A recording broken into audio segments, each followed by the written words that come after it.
You're going to jail for this." That is what the HOA president screamed in my face while 43 of my neighbors stood in their driveways in 90-degree heat, watching their AC units die at the exact same second. Kids crying dogs, barking phones, up all of them staring at me like I had just killed the power grid. She jabbed a finger into my chest and snapped, "This is all because of you, Mr. Price," like I was some cartoon villain. And the wild thing is, I was the only person there who actually knew whose name was on the paperwork that kept their lights on. If you have ever wondered what happens when a petty HOA bully picks the wrong quiet guy, let me walk you through it. I grew up on this land long before anyone called it Cedar Ridge Cove, before the stone entrance sign and metal logo and matching mailboxes. Just 5 acres of lakefront my grandfather bought in the late 70s. A dirt path. He carved himself down to the water, a dock he built by hand, and this habit he had of tapping the fence post and saying, "This is ours.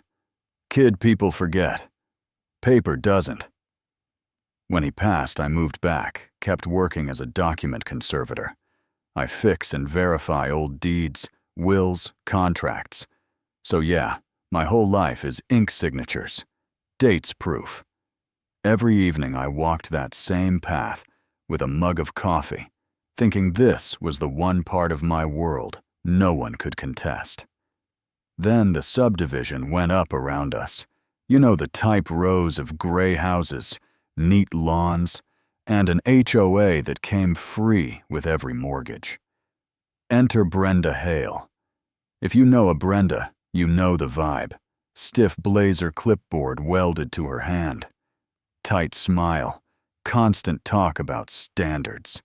She started small warnings for trash cans visible from the street tickets for a work truck in a driveway. A letter about a porch swing being non-compliant. People complained, then paid, because fighting costs time and money, and Brenda spoke like she had a judge in her back pocket. I was technically outside their Platt original parcel older house by the lake, so she pretended I did not exist. Until the morning that cream envelope showed up. Heavy paper green crest. Very official. Inside, notice of violation. Unauthorized waterfront access. According to Brenda, I owed $500 for using an unapproved path, down to shared amenities instead of their community dock, and if I did not comply, they would pursue legal remedies. At the bottom, her signature huge and dramatic president underlined. I stood there barefoot in the gravel, feeling my coffee go cold, while some HOA form letter tried to erase my grandfather. That mix of insult and disbelief hit hard. But this is my lane. I do not shout. First, I check. I went inside, opened my fireproof cabinet, pulled the original deed from 1979. The surveys, the updated county plat, the tax records. Every line agreed my land, my shoreline, my path, my parcel, not subject to their HOA. I scanned everything. Sent it to my friend Leah, a real estate attorney who eats this kind of stunt for breakfast. 10 minutes later, she calls and says, "They have zero jurisdiction over you. I'm sending a formal response to the whole board. You are not paying a cent." So I relaxed. I really thought that was it, that the grown-up in the room would read the documents and back off. Brenda did the opposite. A few days later, I woke up to a silence that felt wrong. No AC, no fridge, no tiny green light on the smoke detector, just heavy heat. I checked the breakers, all fine. I walked around back. Saw the chain on my generator pad. Cut clean, the lock on the ground. The generator gone. Just skid marks and oil stains. Back at the front door, another envelope. This one said that due to my continued non-compliance, The board had authorized temporary suspension of utility access and had secured my unauthorized generator to be returned only after I paid and signed a written promise to follow HOA rules, signed again in that big, proud hand. That was the moment the anger went from hot to sharp. She truly believed her volunteer title let her cut my power and steal my property. So I documented photos of the cut chain, empty pad, tire tracks, timestamps, then called the actual power company. They checked and said, "Sir, your service is active. We did not disconnect you." That one sentence flipped a switch in my head. I sent everything to Leah. She said, "File a police report today. This is theft and illegal interference." And she literally confessed on letterhead. "I'll handle the cease and desist." I could have let it ride from there, but standing in that dead quiet house, remembering my grandfather tapping that fence, I opened a different folder. The substation lease. When the subdivision was built, the utility company needed a site for a small substation to feed those 43 houses. My grandfather agreed to lease them a slice of our land instead of selling. 99-year term, they maintain it. They pay us, and any shutdown or major work requires notice to and authorization from the landowner. That landowner is me. So I called the regional operations manager, gave him the station ID and parcel. His tone turned respectful fast. "Yes, sir, we appreciate you hosting that equipment. What can we do for you?" I said, calm as anything.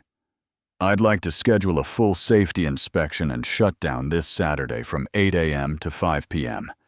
I will notify residents." He paused. "You understand that will interrupt power to Cedar Ridge Cove?" "I do." "All right," he said. "I'll email the authorization." A few minutes later, it was signed. He closed with, "We will follow your lead." Was I angry? Yes. Reckless? No. Brenda had already played God with my power, without a shred of authority. I was about to remind her in the clearest legal way possible that authority and ownership are not the same thing. Friday afternoon, I printed notices, walked door to door. Scheduled maintenance at privately owned Station 14. Power interruption. Saturday, 8:00 a.m. 5:00 p.m. Please prepare accordingly. Signed, Noah Price, property owner. I taped one to the HOA bulletin board, right next to Brenda's past violations. That evening, my phone rang. "Brenda." No greeting. "You can't do this. You are weaponizing infrastructure. The HOA controls community utilities." I let her talk, then said, "The station is on my land, under a recorded lease. The utility approved this. I gave proper notice. You cut my power and took my generator with no legal right. If you are worried now, you should call your lawyer. And the detective." She threatened to sue. I said, "Get in line," and hung up. Saturday morning, 3 utility trucks rolled in, guys in vests and hard hats doing everything by the book. Neighbors wandered out with coffee, staring at the trucks at me, at the fenced station, humming behind my house. At 8:30, the lead tech checked his clipboard, looked at me and asked, "Ready?" "Mr. Price." Over his shoulder, I could see Brenda on her porch, arms folded, jaw tight, and next to her, a local reporter I had tipped off with one short email. "If you cover HOA abuse, be here." I took a breath and nodded. The tech pulled the lever. The hum died. Cedar Ridge went quiet, in a way no one there had ever heard. Then came the confusion. People opening doors, calling across yards, "Your power out too." Like clockwork. The reporter walked up. "Can you explain what's happening here?" I kept my voice level. "My family owns the land under this station. Under our lease, I am allowed to schedule maintenance with notice. That is what this is. 6 days ago, the HOA president had my power cut and my generator taken to force me to follow rules that do not apply to my property. That was illegal. This is legal. If anyone is upset, they should ask why she picked this fight. Right on cue, Brenda marched over, voice sharp. Do not listen to him. This is an abuse of a loophole he is holding. This community hostage, the HOA will be pursuing charges. She pointed at me like she was about to cast a spell. I held up the lease and the emails. Everything I have done is documented and signed, I said, looking at her, then the cameras. Brenda, show us the document that let you cut my power and seize my generator. She started quoting random sections of the HOA charter, and that is when Henry, my 70-year-old neighbor, who has lived here since before the development, raised his voice from the crowd. That charter doesn't cover his land. I was here when his granddad bought it. You never owned that path or that station. You could feel the air change. People turned to her. Not me phones, recording, eyes narrowing. By Monday, the story was on the local news sites. HOA president accused of illegal power cut after landowner orders legal outage. Police had found my generator in a storage unit rented by her vice president, who said he thought it was HOA property because Brenda told him so. Other residents started coming forward with their own stories. That night, they called an emergency HOA meeting. The room was full. Brenda sat at the front with her nameplate tried to open with miscommunication. I waited, then walked up with my folder laid out copies of my deed, the lease, her letters, the cease and desist, the police report, the utility approvals. You wanted rules, I said. Here they are. One board member flipped through a few pages, cleared his throat, and admitted. He is right. His parcel is not under HOA authority. We overstepped. After that, it moved fast. People stood up, listed bogus fines, threats, the way Brenda used policy to scare them. Someone called for a vote of no confidence. Hands went up. Almost all of them. Brenda and her vice president were removed on the spot. A temporary committee was appointed to rewrite the bylaws, open the books, put real limits on whoever came next. On her way out, Brenda looked at me like she had just realized the quiet guy she tried to bully was the only one in the room who ever read the fine print. That night, I went back to my porch, listened to the steady hum of the substation sitting on my land, and for the first time since that first envelope, I felt exactly what I wanted to feel.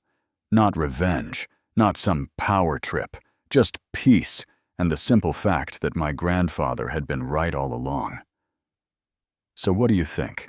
Was I right to pull that shutdown and force everybody to see who had been abusing power? Or did I go too far to make a point? If you have ever dealt with an HOA or any fake authority hiding behind policy, tell me your story in the comments. Tell me if this was justice or overkill. Hit. Like if you think people should know their rights before they let someone scare them with a title. Share this with a friend who has their own Brenda, and subscribe if you want more stories, where the quiet guy does not just take it, he pushes back.